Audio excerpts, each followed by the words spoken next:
vaksin dosis ketiga akan bisa dimulai pada tanggal 12 Januari 2022 mendatang. Vaksin booster COVID-19 akan menyasar golongan lansia lalu diikuti dengan program vaksinasi mandiri. Menteri Koordinator Bidang Perekonomian sekaligus Ketua Komite Penanganan COVID-19 dan Pemulihan Ekonomi Nasional Erlangga Hartarto menyatakan vaksin booster akan segera diberikan mulai 12 Januari mendatang. Hal ini disampaikan Erlangga saat memantau pemberian vaksin pada anak-anak di Jakarta Jumat pagi. Erlangga menyebut program vaksin booster COVID-19 akan diprioritaskan untuk kelompok lansia dan kelompok rentan sebagai peserta penerima bantuan iuran BPJS Kesehatan secara gratis. Erlangga mengklaim skema pemberian vaksin booster telah melalui rekomendasi Komite Penasehat Ahli Imunisasi Nasional atau ITAGI. Sementara izin penggunaan darurat vaksin homologus ditargetkan akan dirilis oleh BPOM pada awal Januari 2022. Di awal Januari nanti tanggal 12 akan dimulai vaksinasi booster sesudah menerima masukan dari ITAGI di mana ada 2 jenis booster yang akan diberikan, satu yang homologus di mana suntikan pertama, kedua dan ketiga sama. Nah, ini EUA-nya diharapkan awal bulan bisa diterbitkan dan ITAGI akan merekomendasikan yang heterologus, yang suntikan ketiga berbeda dengan suntikan pertama dan kedua.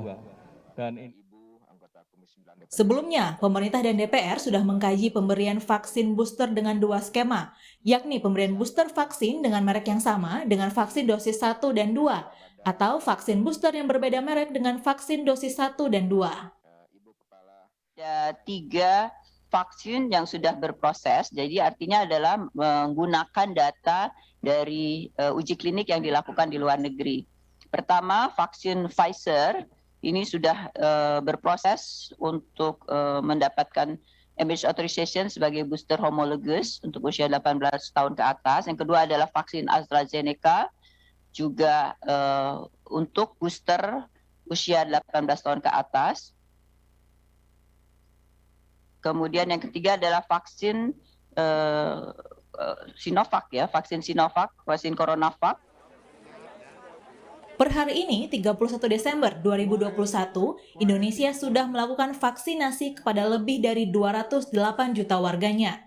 161.082.857 dosis pertama atau sebesar 77,34% dan 113.666.327 dosis kedua atau sebesar 54,58% dari total target vaksinasi nasional. Dengan adanya vaksin booster diharapkan kekebalan komunal akan lebih tinggi, khususnya dalam menghadapi varian baru COVID-19 yang kini mulai menyebar. Tim Liputan Kompas TV. Bagaimana rencana pemberian vaksin booster yang akan dimulai pada tanggal 12 Januari 2022 mendatang? Kita akan bahas nanti bersama Siti Nadia Tarmizi, juru bicara vaksinasi COVID-19 Kementerian Kesehatan. Tapi yang saat ini sudah bergabung bersama saya adalah Dewan Pakar Ikatan Ahli Kesehatan Masyarakat Indonesia, IAKMI, Hermawan Saputra. Pak Hermawan, selamat malam. Selamat malam, Mbak Sofi. Pak Hermawan, tadi sudah dengar berita pengantar untuk perbincangan malam hari ini, tapi yang ingin saya tahu apa respons Anda soal rencana vaksinasi booster yang rencananya akan dimulai pada tanggal 12 Januari, Pak Hermawan? Tentu saja ini niat baik ya, pemerintah sudah memfasilitasi dan berjuang keras untuk mendatangkan dan menghadirkan vaksin untuk juga menjaga kekebalan kita menghadapi COVID-19 yang juga terus berkembang varian dan subvariannya. Namun demikian memang terjadi diskursus terkait dengan vaksin booster ini, terutama kapan waktu yang tepat untuk kita wacanakan, berikan dan menjadi prioritas untuk dilakukan di negara kita.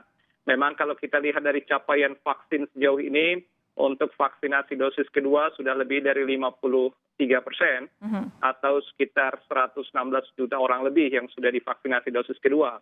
Tetapi juga kalau kita lihat angka ini tentu memang harapan kami pada angka capaian seharusnya untuk dosis kedua itu sekitar 70 atau 80% baru menjadi ideal untuk kita lakukan boostering gitu ya, atau vaksinasi pada dosis ketiga.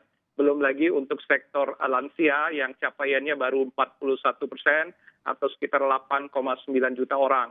Tentu saja angka lansia juga terus bertambah, data-data juga menjadi penting untuk kita analisis kembali. Intinya vaksinasi booster ini ke depan sangat diperlukan. Ya. Tetapi kalau kita lihat coverage yang ada saat ini, rasa-rasanya memang kita harus fokus dan tetap memantau bagaimana perkembangan vaksinasi dosis kedua yang pertumbuhan capaian sebenarnya agak stagnan menjelang akhir tahun. Jadi kita itu perjalanan ketika vaksinasi dosis kedua 40% lebih hingga sekarang sekitar 53% itu lebih dari 4 bulan. Nah, sehingga memang capaian proses ini ada pelambatan dan boleh jadi kalau kita targetkan untuk kita tingkatkan 70-80% baru mungkin di pertengahan tahun 2022. Oke. Nah, harapan kita di kala itulah sebenarnya vaksinasi booster itu ready dan memang kita bisa menyasar untuk keseluruhan populasi karena banyak dan masih banyak juga yang rentan yang belum mendapatkan vaksinasi ini secara merata, Mbak Sofi. Oke, kekhawatiran dari Pak Hermawan ini nanti akan saya tanyakan kepada Bu Siti Nadia, Mbak Siti Nadia. Tapi saat ini Mbak Nadia sudah bergabung bersama kami ya? Sudah, Mbak Sofi. Oke, sebelum saya minta Anda untuk merespons kekhawatiran Pak Hermawan, saya mau tanya terlebih dahulu. Jadi tanggal 12 Januari nanti sudah fixed ya, vaksin booster sudah bisa diberikan kepada lansia, betul? Ya, rencananya seperti yang disampaikan oleh Pak Erlangga, kita upayakan untuk 12 Januari itu siap. Tapi kalau bisa lebih cepat, untuk kick off-nya tentunya seperti kemarin pada usia anak-anak, kita akan bisa percepat ya dalam beberapa minggu ini. Karena sebenarnya kita masih menunggu hasil kajian ya, Mbak Sofia, mengenai vaksin booster ini. Karena kita tahu bahwa platform kita kan cukup banyak, apalagi kalau nanti kita akan mulai kick off-nya ini kepada lansia, itu lansia itu bisa menerima Sinovac, Pfizer, bisa menerima AstraZeneca, bisa menerima Moderna juga ya. Oke. Ya. Oke, nah terus untuk vaksin lansia ini tanggal 12 Januari nanti berarti diberikan secara gratis atau bagaimana? Iya, jadi dalam skema yang sudah kita sampaikan ya, bahwa vaksinasi yang akan kita berikan dan akan melalui program pemerintah itu disasarkan kepada lansia dan penerima bantuan iuran. Oke, jadi ini memang untuk lansia dan penerima bantuan iuran BPJS Kesehatan tentu saja itu akan diberikan secara gratis, tetapi untuk masyarakat umum nanti akan diminta untuk secara mandiri membayar begitu ya? Ya, akan ada skema mandiri, tentunya ini salah satu juga untuk menjaga bahwa tadi yang disampaikan Pak Hermawan, kita pemerintah akan fokus mengejar sisa 208 juta dan memberikan perlindungan kepada kelompok yang rentan. Oke, karena Anda sudah menyinggung tadi pertanyaan dari Pak Hermawan, sebenarnya yang ingin juga saya tanyakan, apa landasan dari keputusan pemerintah untuk mulai memberikan booster pada tanggal 12 Januari nanti, mengingat saat ini kondisi vaksinasi lengkap di Indonesia baru sekitar 54%, untuk lansia vaksinasi lengkap baru sekitar 41% sebenarnya Mbak Nadia? Iya, pertama adalah kerentanan ya, terutama pada lansia dikarenakan selain adanya semakin banyaknya varian baru dan kemudian adanya varian Omikron ini yang salah satu sifatnya bisa mengelabui sistem kekebalan. Kita tahu juga sudah ada penurunan daripada efikasi vaksin setelah 6 bulan vaksin tersebut diberikan. Jadi tentunya untuk percepatan dan terutama adalah upaya kita untuk menurunkan angka fatalitas kita ya, karena saat ini kan case fatality rate kita atau kasus rasio kasus yang fatal itu 3,3% ya, kalau bandingkan dengan dunia itu hanya 2,1%, dan kita lihat grafiknya ini terutama pada lansia yang paling banyak. Oke, Pak Hermawan, apa tanggapan Anda dengan jawaban yang diberikan oleh Mbak Nadia? Ya, betul sekali. Memang fatality kita itu pada usia yang lansia dan juga faktor komorbid. Jadi orang-orang kalau komorbid itu biasanya di atas 55 tahun, ya, antara 50 sampai 55 tahun ke atas tuh mayoritas atau banyak yang komorbid. Tetapi kalau lansia tentu lebih dari 60 atau lebih dari 65 tahun. Nah, antara usia 50 hingga 60 tahun atau bahkan lebih ini, memang kategorisasi dari target vaksinasi inilah yang harus kita betul-betul fokuskan, dan data yang ada tentu saja kita memang agak lambat di cakupan lansia. Lansia itu termasuk segmen yang paling awal. Jadi kalau kampanye 13 Januari ketika kita launching ya 13 Januari 2021 yang lalu, itu setelah nakes itu adalah lansia. Dan perjalanan lansia ini memang agak lambat dalam prosesnya. DKI yang paling signifikan untuk coverage lansia, tetapi semakin panjang waktu terjadi pelambatan karena memang mekanisme pendataan maupun pemberian layanan untuk lansia inilah yang menjadi tantangan, sehingga agak lambat memang cakupan untuk vaksinasi hingga dosis kedua. Nah, ketika sekarang kita bicara booster, tentu saja ini penting. Tetapi sekali lagi, artinya masih ada sekitar 60% lansia dari target awal 21 juta, padahal boleh jadi data kita lebih dari itu untuk lansia. Nah, ini tentu saja bukan angka yang bisa kita anggap remeh, karena cakupan vaksin ini harus memang menyentuh lansia.